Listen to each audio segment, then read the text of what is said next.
Hi everyone, welcome in. Before the clocks strike midnight and fireworks light the sky, there's a story that shows how entitlement meets authority, and how preparation, patience, and knowledge can turn the tables in the most unexpected ways. If you love real-life HOA drama, neighborhood power struggles, and stories where rules meet reality, make sure to like this video, subscribe, and turn on notifications, because every single moment of this tale is worth watching.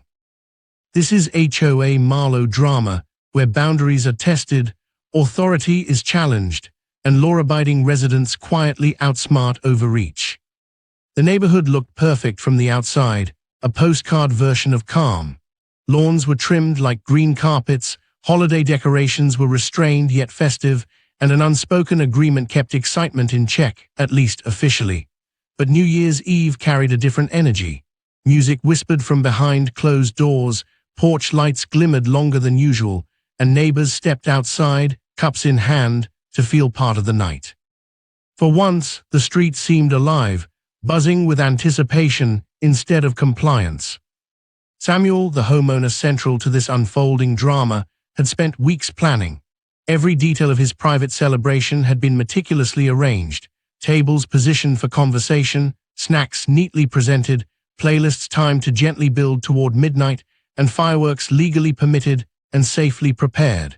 This was no reckless party.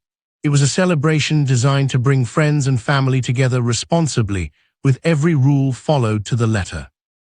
Safety cones marked boundaries, neighbors were informed, and insurance and permits were displayed prominently in case anyone questioned legality.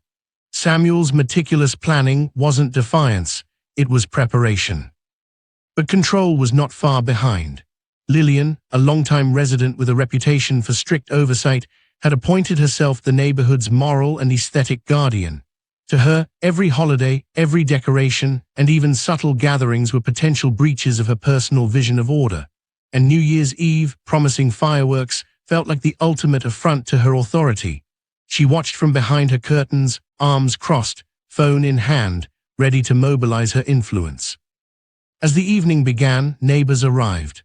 Children laughed, couples greeted each other warmly, and phones were ready to capture memories. Lillian's irritation grew with every smile, every cheer. Before a single firework went off, she had already contacted the HOA, insisting immediate action was required. She framed herself as a protector of order, confident the board would act instantly. Yet the HOA, bound by procedure, explained they could not intervene without verification. Her expectation of automatic obedience began to unravel. Not willing to wait, Lillian escalated. She called the city's non-emergency line, framing the celebration as unsafe and unlawful, portraying a threat to neighborhood security. In her mind, sirens and authority would arrive at any moment to shut down the festivities.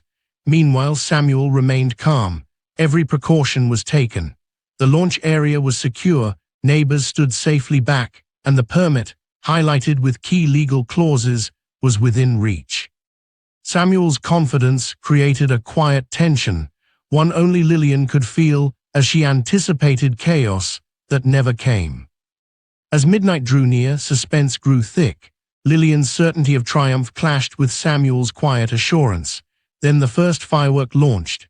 Brilliant colors exploded across the night sky, each burst controlled, timed, and entirely legal. Cheers echoed. Phones captured every second. The celebration was not only safe, it was exactly as permitted. Lillian's sense of control crumbled with every burst of color. City officials arrived shortly afterward, not with panic, but with routine professionalism. They inspected the setup, reviewed the permits, and confirmed everything was in full compliance. Samuel's preparation had rendered Lillian's complaint baseless. But the story didn't end there. The next morning, Lillian drafted a detailed complaint, portraying herself as the victim of reckless neighbors. She assumed fines or reprimands would follow, yet the HOA already had documentation from city officials confirming compliance. Samuel's celebration had been lawful, careful, and entirely temporary. When the HOA opened an internal review, they uncovered a pattern in Lillian's past complaints: frequent reports, minimal evidence, and repeated dismissals of her accusations. Her credibility began to erode quietly but unmistakably. Meanwhile, neighbors began sharing their experiences.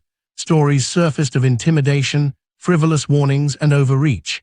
Samuel's New Year's Eve fireworks had sparked more than a celebration. They had ignited awareness. Residents now questioned authority, understood regulations, and realized they could challenge undue interference. Lillian noticed the shift immediately. Conversations faltered when she approached. Those who once avoided confrontation now did so intentionally. Her assumed dominance began to waver.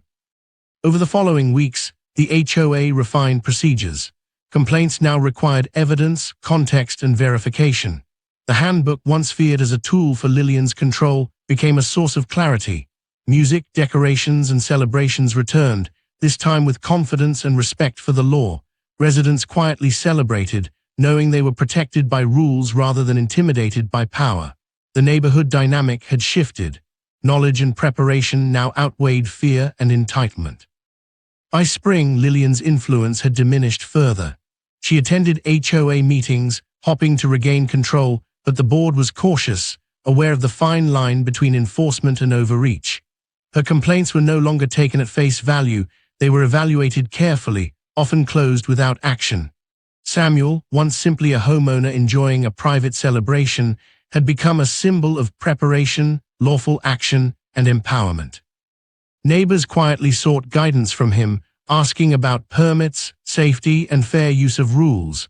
Knowledge replaced rumor, and confidence replaced fear. The next holiday season reflected this transformation.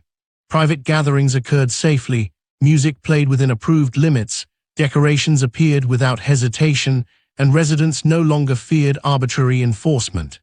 Samuel's fireworks had illuminated more than the sky. They had revealed the limits of entitlement, empowered the community, and reminded everyone that preparation and knowledge could outmatch control. Lillian never apologized, never admitted fault, but her authority was effectively diminished. The story concludes with quiet triumph, not confrontation.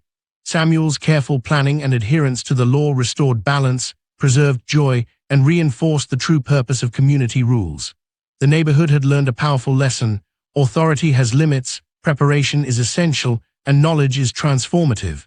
New Year's Eve, intended as a simple celebration, became a defining moment for the entire community, a night when light, law, and lessons converged to rewrite the balance of power.